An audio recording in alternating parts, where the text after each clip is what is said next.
हिंदू धर्म में भगवान विष्णु को त्रिदेवों में स्थान प्राप्त है। गुरुवार के दिन इनकी पूजा का बहुत विशेष महत्व है। ऐसा कहते हैं कि जो भक्त सच्चे हृदय से भगवान विष्णु जी की पूजा करता है तो उसके सभी कष्ट दूर होते हैं और पापों का नाश भी होता है। विवाह ना होना, आर्थिक समस्या का होना और मानसिक शांति जैसी समस्याएं हैं तो ऐसे में गुरुवार के दिन कुछ आसान से उपाय करें जिनसे आपकी मनोकामनाएं पूर्ण जरूर होगी। हिंदू धार्मिक ग्रंथों की मान्यताओं के अनुसार धरती पर बढ़ते पापों को खत्म करने के लिए भगवान खुद संसार में अवतार के रूप में प्रकट होते हैं। पर बहुत से लोग नहीं जानते हैं कि भगवान विष्णु की उत्पत्ति कैसे हुई। कोई कथा कहती है कि प्रभु का ना तो कोई आदि है और ना ही अंत। वो समय के पहले से उपस्थित थे और समय के बाद भी रहेंगे। पर इसी के साथ कई पुराणों और कथाओं में प्रभु के जन्म और उत्पत्ति को लेकर कई कथाएं पढ़ने को मिलती हैं। और आज इस वीडियो में हम भगवान विष्णु के जन्म से जुड़ी कुछ इन्हीं कथाओं के बारे में बात करेंगे, तो इसको अंत तक जरूर देखें। परंतु आगे बढ़ने से पहले यदि आप चैनल पर नए हैं तो इसको सब्सक्राइब कर लें और बेल आइकन को भी प्रेस कर लें और हमारे साथ बोलें नारायण नारायण नारायण नारायण। तो चलिए कथाएं आरंभ करते हैं। शिव पुराण के अनुसार भगवान शिव ने ही विष्णु को उत्पन्न किया है। चिरकाल में भगवान सदाशिव और माता आदिशक्ति वार्तालाप कर रहे थे कि तभी भगवान सदाशिव ने माता आदिशक्ति से कहा कि हे देवी, मैं चाहता हूँ कि भूमंडल में दूसरा व्यक्ति भी हो। तब माता दुर्गा ने कहा, हे प्रभु, आपकी सोच में संशय कैसा?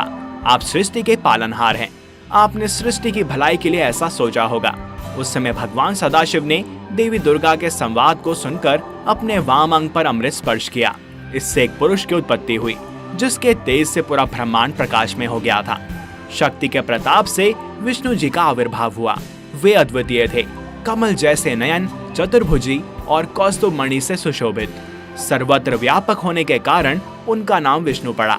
कथा के अनुसार भगवान शंकर ने कहा कि लोगों को सुख देने के लिए ही मैंने तुमको उत्पन्न किया है। कार्य साधना के लिए तुम तप करो। परंतु शंकर जी के दर्शन नहीं हुए। फिर उन्होंने तप किया। उनके शरीर से तमाम जल की धाराएं निकली।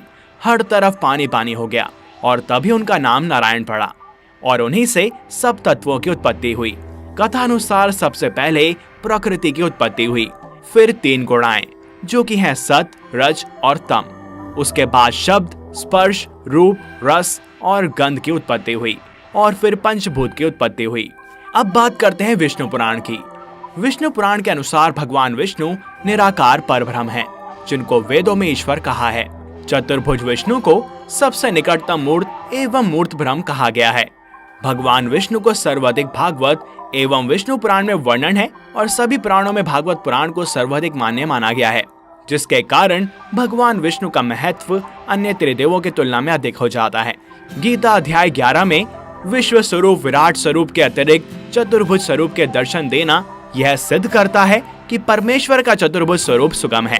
ऋग्वेद एवं अन्य वेदों में भी अनेकों सूक्त विष्णु को समर्पित हैं, जिसको विष्णु सूक्त भी कहा गया है। ऋग्वेद में सर्वप्रथम स्वतंत्र रूप से भगवान विष्णु को मंडल 1 से सूक्त 22 में वर्णन आया है, जिसमें भगवान विष्णु के वामन अवतार के 3 पक्ष से 3 लोक मापने का वर्णन है। अन्य ऋग्वेदिक सूक्त में भगवान विष्णु के वर्णन है, जिसमें भगवान विष्णु को इंद्र का मित्र एवं वृत्त के वध हेतु इंद्र की सहायता करना वर्णित है, जिससे त्रिदेव में भगवान विष्णु की महत्ता समझ आती है। हिंदू धर्म के आधारभूत ग्रंथों में बहुमान्य पुराण अनुसार विष्णु परमेश्वर के 3 मुख्य रूपों में से एक रूप हैं। पुराणों में त्रिमूर्ति विष्णु को विश्व या फिर जगत का पालनहार कहा गया है। त्रिमूर्ति के अन्य 2 रूप ब्रह्मा और शिव को माना जाता है। ब्रह्मा जी को जहाँ विश्व का सृजन करने वाला माना जाता है, वहीं महादेव को संहारक माना गया है। मूलतः विष्णु और शिव तथा ब्रह्मा भी एक ही हैं। यह मान्यता भी बहुशः स्वीकृत रही है।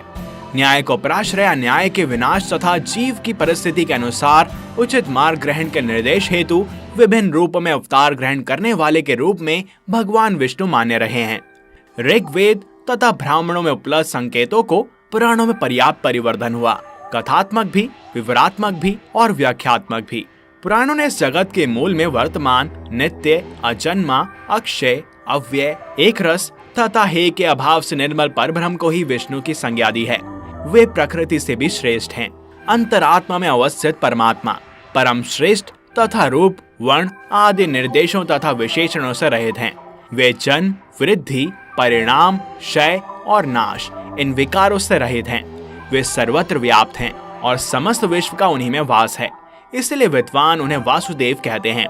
जिस समय दिन रात, आकाश, पृथ्वी, अंधकार, प्रकाश तथा इनके अतिरिक्त कुछ भी नहीं था, उस समय एकमात्र वही प्रधान पुरुष परम ब्रह्म विद्यमान थे, जो कि इन इंद्रियों और बुद्धि के विषय नहीं हैं। सृष्टि के आरंभ में ब्रह्मा जी को विष्णु जी ने जो मूल ज्ञान स्वरूप चतुश्लोकी भागवत सुनाया था, उसमें भी यही भाव व्यक्त हुआ है।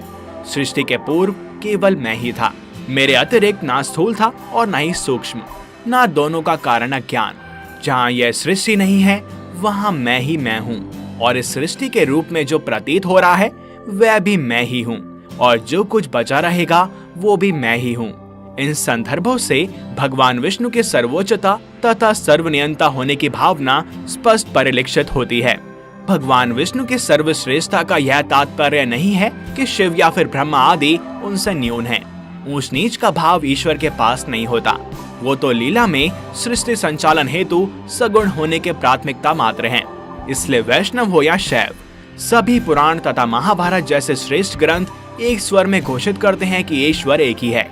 कहा गया है कि भगवान जनार्दन जगत की सृष्टि, स्थिति और संहार के लिए ब्रह्मा, विष्णु और शिव इन तीन संज्ञाओं को धारण करते हैं। अनेकत्र विष्णु तथा शिव के एक ही होने के स्पष्ट कथन उपलब्ध होते हैं। इस वीडियो में बस इतना ही। आपको इनके बारे में यह जानकर कैसा लगा, हमें कमेंट्स में अवश्य बताएं। और अगर आपको ये वीडियो पसंद आई हो तो इसे लाइक करें तथा अन्य भक्तों के साथ शेयर करें। साथ ही चैनल को सब्सक्राइब और बेल आइकन को प्रेस करना ना भूलें। मिलते हैं आपसे अगली वीडियो में और भी अद्भुत कथाओं के साथ। तब तक के लिए हरि ओम।